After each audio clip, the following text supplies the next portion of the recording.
Hey everyone, I'm going to be making today some Dragon's Blood wine. And I decided to post I was going to do this online, and I thought, hey, it would be a great idea to do this and get everybody else to join along.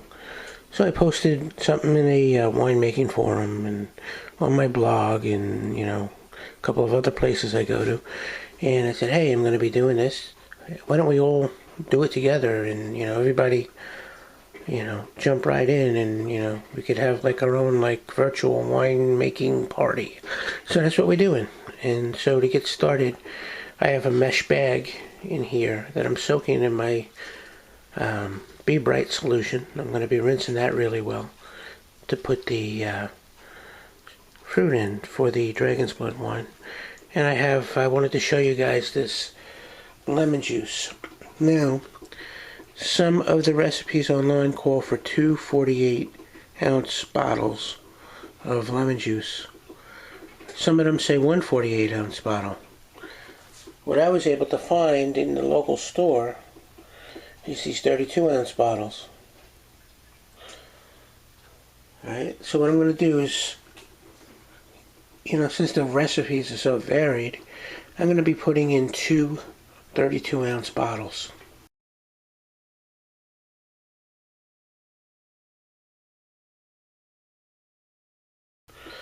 Of the lemon juice.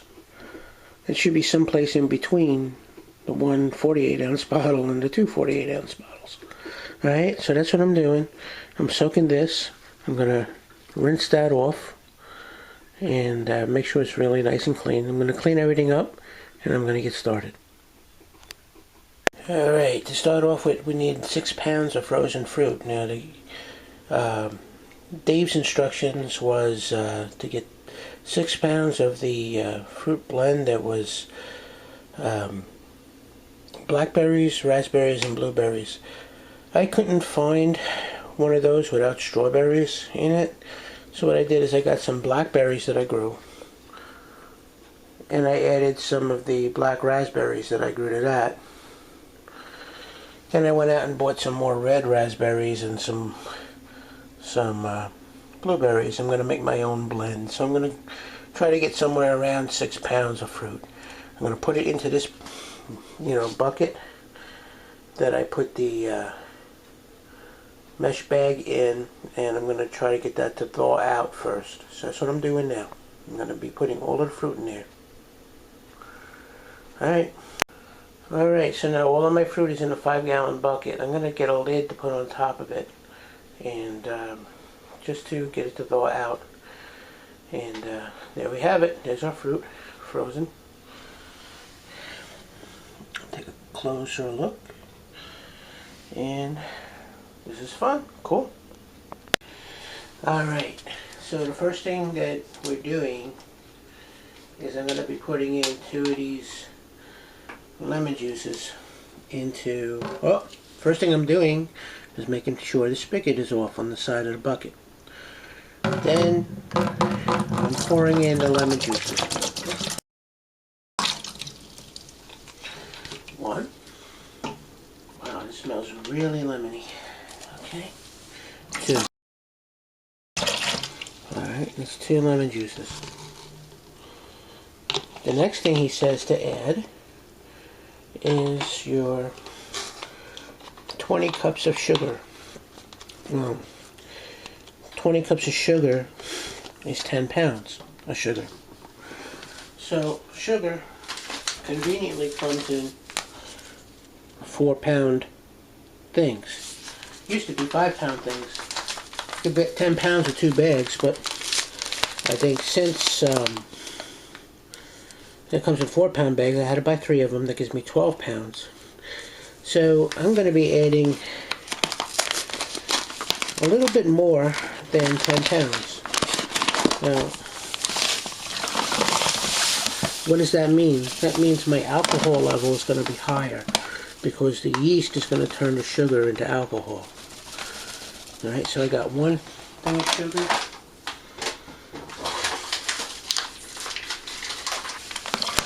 2 things of sugar. And I'm going to have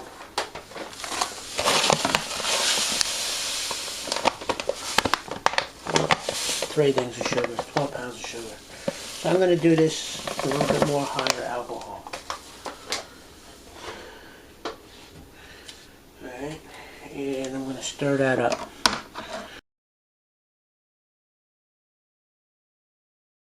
The other thing I have going on over here that you guys can't really see is I have some hot water that is being heated up. I'm going to be adding that to help that sugar dissolve. Alright, so I'll be right back in just a little bit. Hey, lo and behold, as it turns out, the lemon juice ends up dissolving the sugar really, really well. So, I didn't need to use the boiling water for that. I'm going to put the boiling water on top of the fruit. But what I've done here is I've measured out the remaining ingredients. And you can find the amounts for that on my blog. And I'm pouring that in and stirring it up. That consists of pectic enzyme, tannin, and pectic enzyme, tannin, yeast nutrient, yeast energizer, and I think that's it. And anything else I have in there? Yeast nutrient, tannin, yeast energizer, and pectic enzyme. Alright, so I'm going to stir that in really, really well.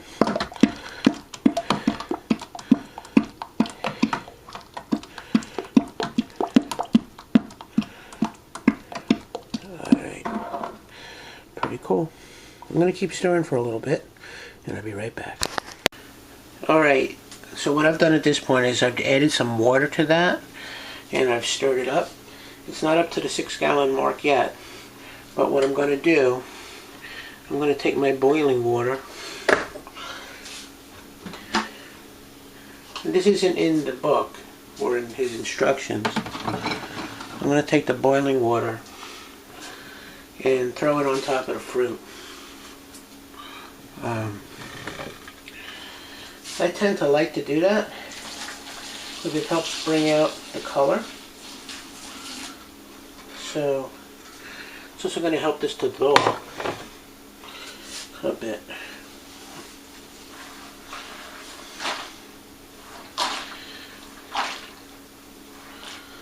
Alright, so I have my fruit in here. And I'm just going to put that hot water on and get that to thaw a little bit better. And you know, you're supposed to top this up to 6 gallons. I'm probably about at the 4-gallon mark now. So I'm going to add some of this juice back into here that I just poured in the hot water, and then I'm going to top it up to 6 gallons, and then I'm going to add the fruit. Okay. Alright, so what I'm going to do now is take my pail of water and juice,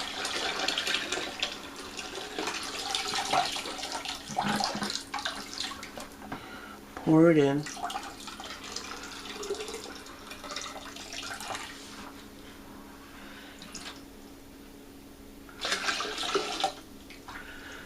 and I am going to add a little bit more water to that to get it to the 6-gallon mark, which I'm almost there now. A little bit more.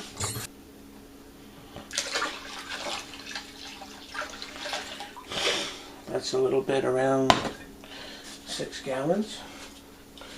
And I'm going to take that, I'm going to stir that up really nice.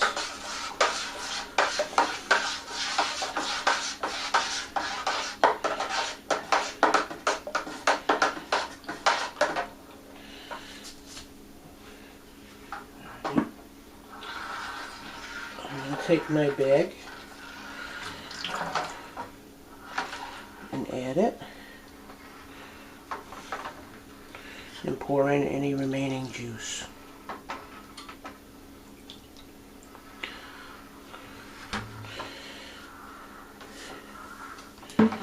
Stir that in.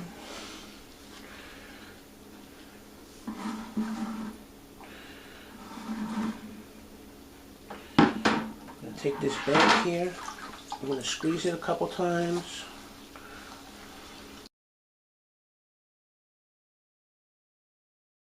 You can see the nice red color. Alright, and then I'm going to be putting the top on and setting that aside for at least 12 hours. Alright, so that the pectic enzyme could work its way in. Check it out. Ooh, dragon's blood. Cool. Perfect. Alright. So I'm going to put the top on and I'll be right back. Alright, so I snapped the top on and I put an airlock on, and the reason I'm doing this is because you know, if you get a fruit fly or two into your wine, it could ruin it. So I am putting the top on and just protecting the wine. The instructions say not to do this. I'm doing it anyway. Just, you know, one of the things I do. You're free to do what you want to do, but I just am sharing my experience with you. So if it comes out bad, then do what he does. I don't know, but anyhow, I snapped the lid on and put an airlock on, and 12 hours later, 12 to 24 hours later, it is time to put the yeast in. Alright, so what do we got? It is 8:19 in the morning. So, good way to spend your Saturday morning making wine. We'll come back and sometime tonight sprinkle the yeast on top. Alright, cool. We'll see what happens a little bit later. Hey guys, so here I am. I got my bentonite, and I am boiling some water over there, and I'm going to mix it up in this here cup. There's my water. It's feel like it's getting pretty hot. It's boiling. I'm going to pour some of this hot water, probably like about a cup of it, over there. Open up my bentonite.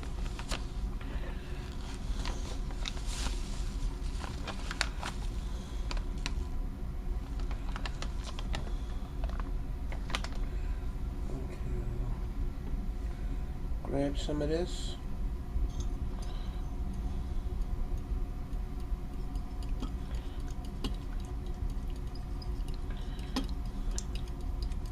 And stir while I am slowly adding the bentonite.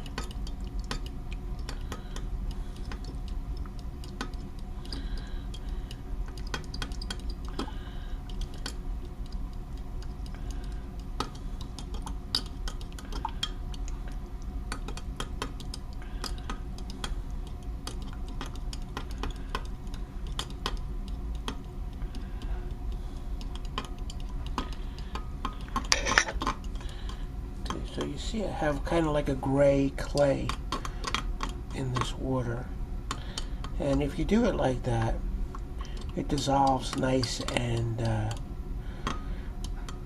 it makes like a murky water. You might say, okay, well, why are you adding this? Well, the reason we're going to be adding this to the wine is that this clay here is charged specifically, I don't remember, either positive or negative, and what it does for one reason or another is it grabs to the solids in the wine and brings them down to the bottom. So it helps clear your wine, makes it clearer. Now, a lot of winemakers, they put this in toward the end of the winemaking process, traditionally.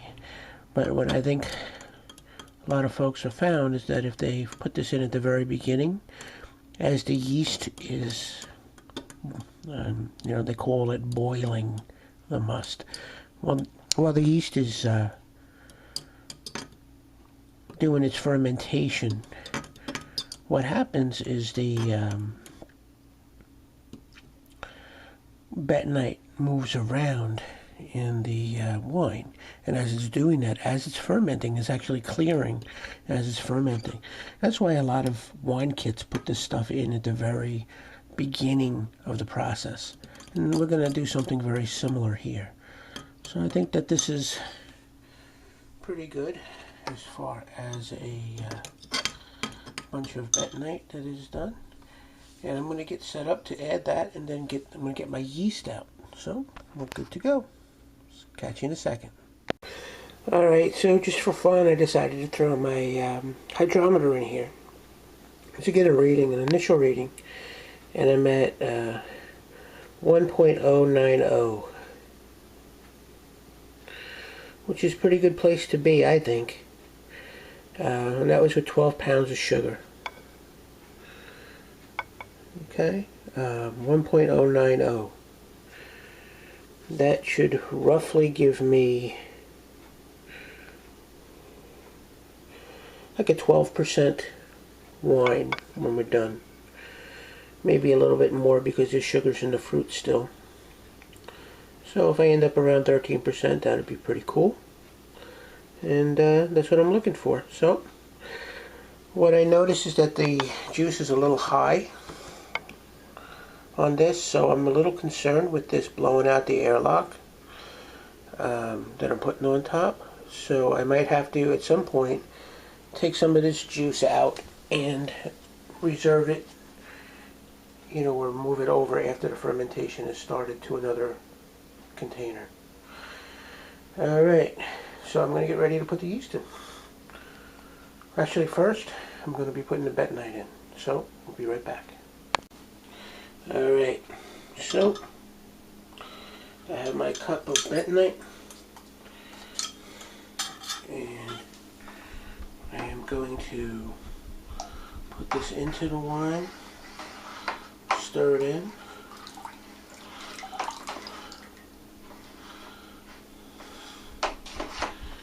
stir that in well.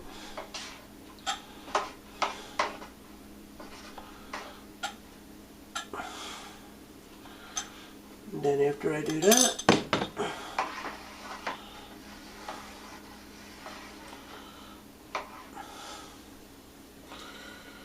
I'm going to take this spoon out, put it in my sink.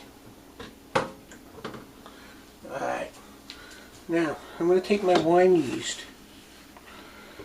and I'm going to simply rip it. Here's the yeast. Rip it,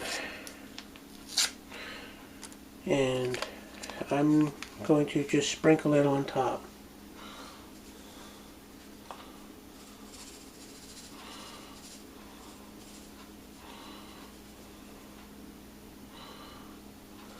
Alright, so now I sprinkled that on top.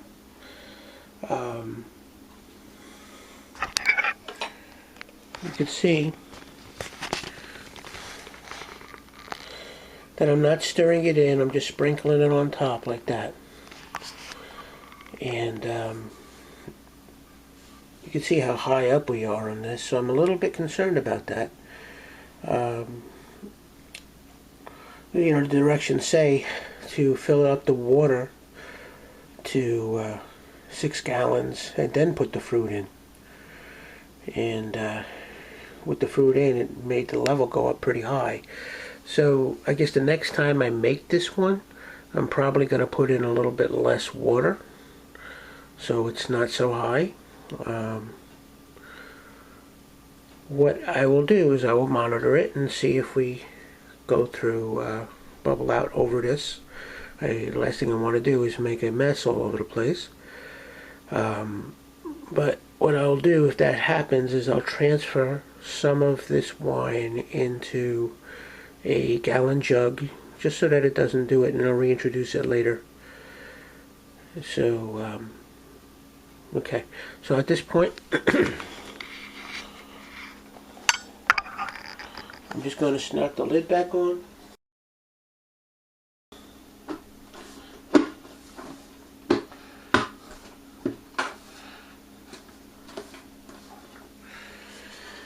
And we're going to wait. Now what I might do just for fun is leave the towel underneath it. You know, just in case it starts bubbling out over. And when I say bubbling through the airlock, what happens is the wine will come up through here into the airlock, spray out of this whole thing. So what's one of the things I might end up doing? Let me show you. This here is a quart Chinese soup container. Put it over the top like that, and this way if it sprays, instead of going all over the place, it'll be contained in here. You know, the other concern is that it bubbles out over into this area and over the top. So I'm going to be monitoring that, and we'll see what happens. Alright, the beginning of Dragon Blood wine. Very cool.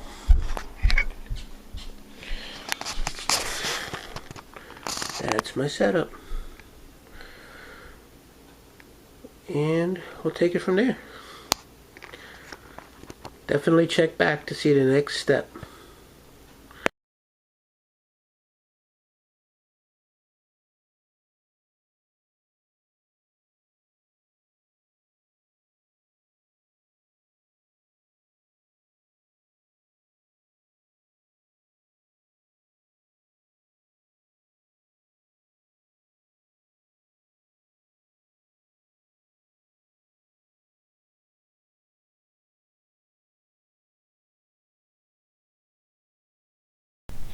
So thanks for watching.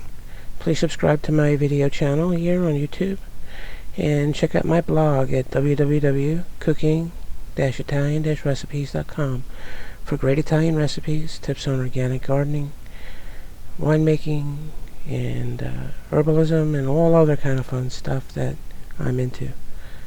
Thanks for watching. Please subscribe, tell your friends. Take care.